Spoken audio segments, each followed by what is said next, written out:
Salam əziz dinləyicilər. Ötən söhbətlərimizdə ilahi yazıların dəyişməzliyindən və vahid məqsədindən danışdıq.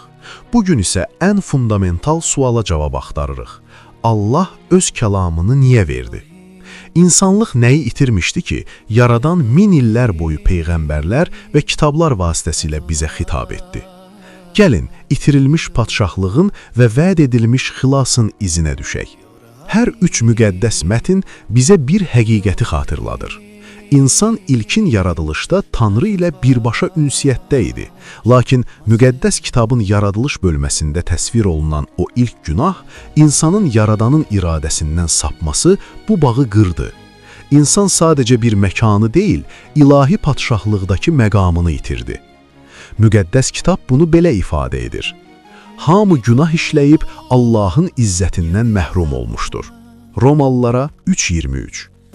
Bu, insanın öz gücü ilə keçə bilməyəcəyi bir uçurum idi və bu hal Yeşaya 59:2-də belə təsvir olunur.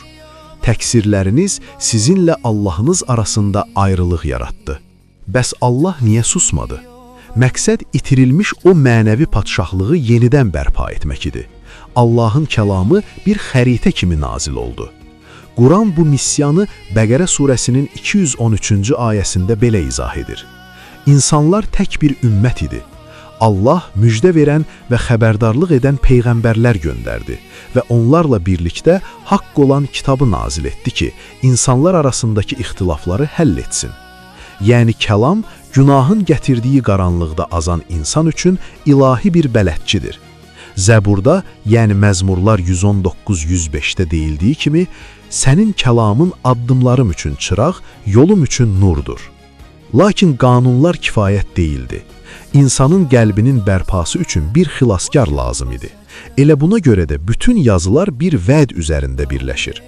Tövratda Yeşaya 53:5-də xəbər verilən o əzabkeş xilaskar haqqında belə deyilir. O bizim üsyanlarımız naminə yaralandı, təqsirlərimiz üçün əzildi. Bizim sülhümüz üçün olan cəza onun üzərinə düşdü. Müqəddəs kitabda bu xilasın kəlamla vasitəsilə baş verdiyi Yahya 1:14-də möhürlənir. Kəlam bəşər olub, lütf və həqiqətlə dolu olaraq aramızda məskən saldı. Allah bizə olan sevgisini öz kəlamını göndərərək sübut etdi. Əziz dinləyicilər, Allahın kəlamı bizə itirdiyimiz o ruhani hakimiyyəti geri qaytarmaq üçün gəldi. Bu, Yaradanla kəsilmiş bağın yenidən qurulmasıdır. Quranın Ali İmran surəsi 45-ci ayəsində bu xilas planı belə təsdiqlənir. Mələklər dedilər, ya Məryəm, Allah sənə özündən bir kəlmə ilə müjdə verir. Onun adı Məryəm oğlu İsa Məsihdir. O dünyada və axirətdə şanlı, şərəfli və Allah'a yaxın olanlardandır. Kəlamla yaradılan insan, Allahın rəhmi olan o kəlamla da xilas edilir. Məryəm surəsi 21-ci ayətdə buyurulduğu kimi, biz onu insanlar üçün bir nişanə və öz tərəfimizdən bir rəhmət edəcəyik. Bugün biz günahın və ümidsizliyin əsiri olmaq məcburiyyətində deyilik.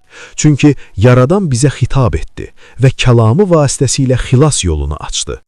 Gəlin bu kəlamın işığında itirdiyimiz o daxili padşahlığı yenidən axtaraq. Dinlədiyiniz üçün təşəkkürlər. Allahın kəlamı qəlbinizə işıq saçsın. Sağ olun.